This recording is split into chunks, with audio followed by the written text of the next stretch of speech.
students should have credit cards. Just raise a hand if you've ever been pressured at a department store to like have a credit card. It could be a Ultra, TJ Maxx, it could be a Bravo, yeah. And, oh, yeah.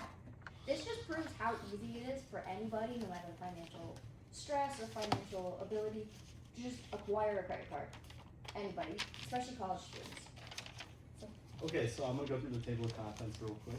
We're gonna start with our introduction, move into our literature review and growing trends, hypothesis, survey idea, population data, and then we're gonna finish up with our results. Awesome. Starting with our introduction, we learned an overview of research. We found that credit cards can be a useful financial tool, but they can also be a hindrance. So we found the CFA, Consumer Federation of America, the average debt for credit cards is $2,226. We learned that 40% of college students have debt that they've acquired. 85% of students in 2025 own a credit card.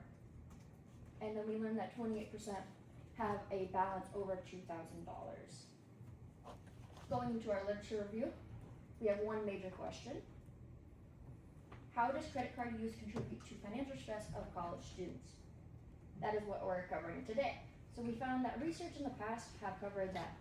They've covered students that are older, they cover students that are, and they focus on students with lower academic performance and how that affects like their stress levels. We also see that some studies focused on higher stress levels and health risk behaviors for owning a credit card and having debt. And we have the research gap of long run stress and post-graduation stress versus our research.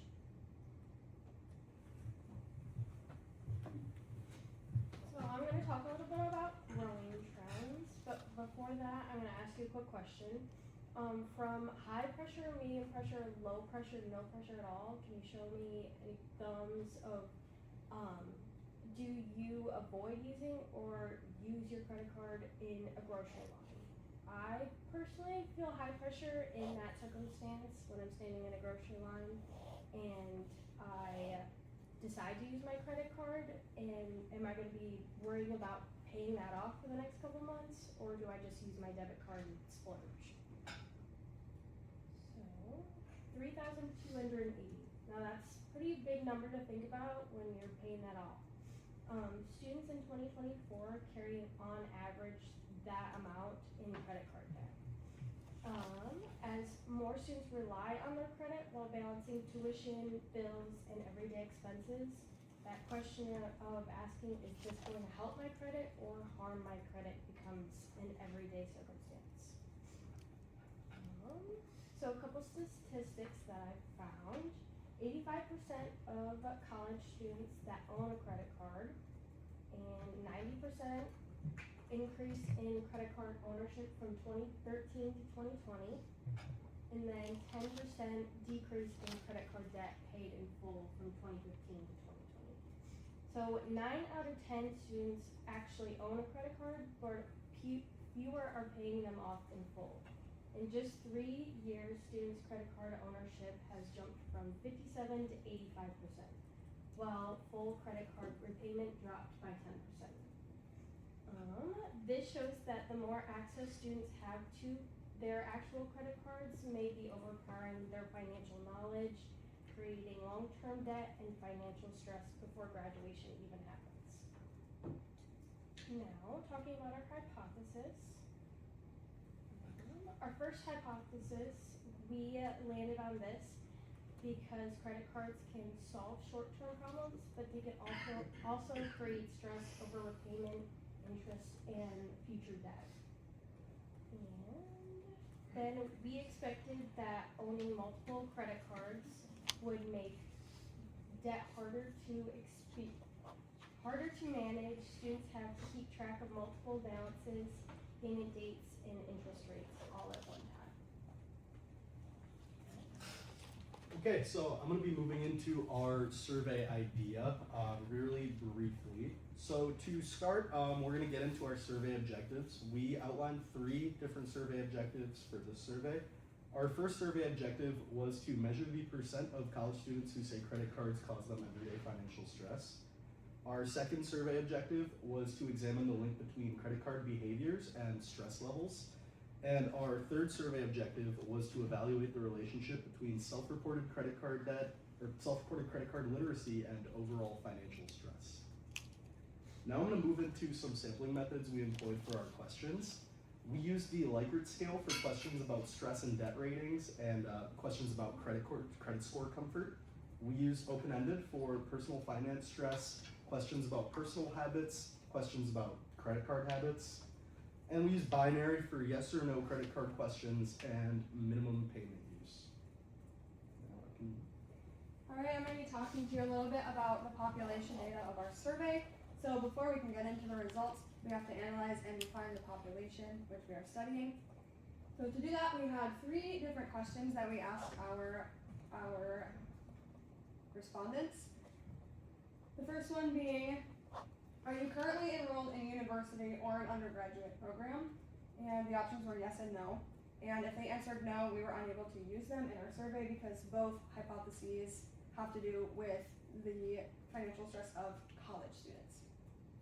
We also asked them how they self-describe, so male, female. We also had options for non-binary for gender, prefer to self-describe or prefer not to say. And we also asked them their age range to get a read on what the age range of our respondents would be. So overall, we had 244 responses. Now this is not exactly what our goal was, and we understand that, but due to time constraints, we were just under our goal of 300 responses minimum. Of those 244 responses, we got 142 valid responses after analyzing the data and figuring out which responses were maybe not the best to use. Moving on to some analytics, 33% of our respondents, 33.8% of our respondents were male. 59.9% of our respondents were female. 5.6% identified as non-binary or third gender, and 0.7% were either prefer to self-describe or prefer not to say. As you can see, we had an overwhelming amount be female, which is pretty cool. And then moving on to some age demographics. People who had said that they were 17 to 20 were about 45.1% of our data. 51.4% of respondents were 21 to 24, then 2.8 were 25 to 30, and 0.7 were 30 plus. So being for college students, it's clear that the ages between 17 and 24 were the overwhelming majority of our survey data. Alright, so now we're going to move on to our results slides. This is going to go over pretty much our analysis portion of our survey. So the first question we asked in our survey was, do you own a credit card, yes or no? We found out that 75.2% of respondents, college students specifically, own a credit card. So throughout this analysis, we're going to focus only on this 75.2% of people that said yes to credit card ownership. So first off, let's look at our hypotheses. As Audrey had already stated, our first one is going to be college students with a credit card experience more financial stress. So we asked questions over stress levels. The first one we asked was, how often do you only pay the minimum amount due on your credit card? Never being the less amount of stress and always being the higher end of stress, because if you're always concerned about paying the minimum, you're probably in some sort of financial risk. So never appeared the highest percentage at 49.6%. Next question we asked was, in the past 12 months, how often do you feel stressed about paying credit card bills? Never being the lower end of stress and always being the higher end of stress. Never have carried 46.4% of students. The next question we asked was, how often do you check your credit score? Always being the higher end of stress, never being the lower end of stress. We believe sometimes was the most, the majority of the responses at 42.4%, because if you're never checking your credit score, then there's probably something wrong you're doing financially. The next question we asked are you comfortable with your credit score? Never being the higher end of stress and always being the lower end of stress, 42.4%. So what can we kind of conclude with this first hypothesis in these questions? Credit cards are not really a leading factor to financial stress.